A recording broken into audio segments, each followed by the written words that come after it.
Hi everybody, welcome back to my channel. In today's video, let's talk about Beartown by Fredrik Backman. It was originally published in 2016 in Swedish, and then later on in 2017 it was published in the US and it was translated by Neil Smith. The first time I was introduced to Fredrik Backman was when I read A Man Called Ove. It's such a beautiful book and I got done with it in 24 hours.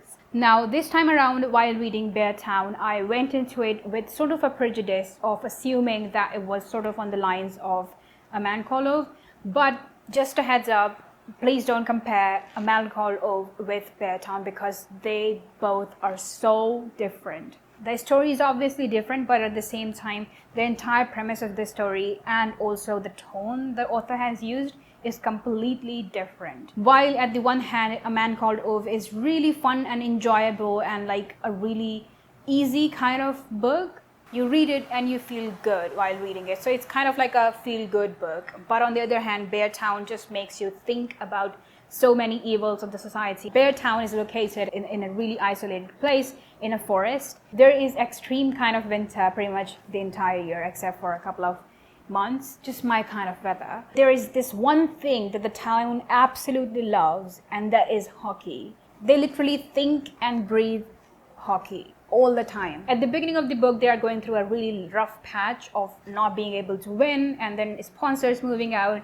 and people not investing in that town, so people are actually moving out of that town. So everybody is trying to revive this place, so everybody is relying on the junior team to win the finals so that the sponsors would come back, the life in the town would come back, and the people would come back, and they would build a hockey academy so that it would bring in national attention to the town and all that. So it's just as much political as it is economic, but at the same time, everybody is always thinking about hockey. So that's a really brief premise of this story, and then we dive deeper into the story. The one thing that I have become really sure of after reading Beartown is that Fredrik Backman has a deeper understanding of human psychology. Like, he knows human emotions so well and he portrays them on the paper so well that it's just incredible to read. Each and every person has some personal trauma, is going through something in the story, and you are living that life with that person throughout the novel. And also at certain passages, I felt as if the book has introduced a bit too many characters.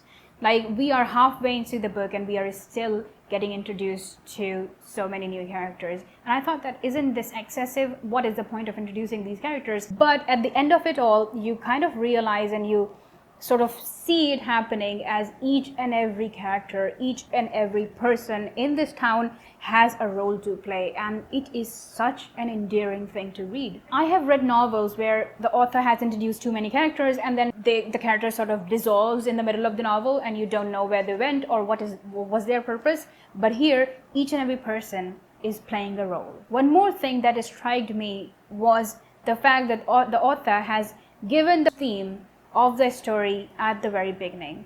Like, he has literally told us what is going to happen in the novel. I will just give you a quick read. Late one evening towards the end of March, a teenager picked up a double-barreled shotgun, walked into the forest, put the gun to someone else's forehead and pulled the trigger. This is the story of how we got there. I was sort of confused. I was like, okay, if the author has told us about what is going to happen in the novel, what are we going to read for these next 400 pages? And on top of that, the actual theme of this story begins at the midpoint of the book. So we are 200 pages in and we are getting started with the main theme. But then the way Fredrik Backman has written these characters and the way he has spanned out the entire town and made us connect with the people. So by the time you are at the core of the mystery, of the thing, of the controversy in the town, you are deeply invested in the people's lives and you are deeply invested in this town and you want to know the answer, the truth. Now, I don't really understand why there isn't sort of given a trigger warning for people who get triggered because of harassment, because there is a pretty vivid scene of harassment in this book. Every town has its secrets, and no matter how small Beartown is, it has got its own secret and some ugly truths and secrets. I just love the bond between these people, and I love the way they interact with each other, and like towards the end, everything has sort of tied itself down. With that note, we have come to the end of this video. If you like the video, make sure to give it a thumbs up. If you have read the book, do let me know your thoughts in the comments below. And if you haven't subscribed already, please make sure to do that. I will see you guys next week, inshallah. Till then, take care. God bless you. Assalamu alaikum. Bye.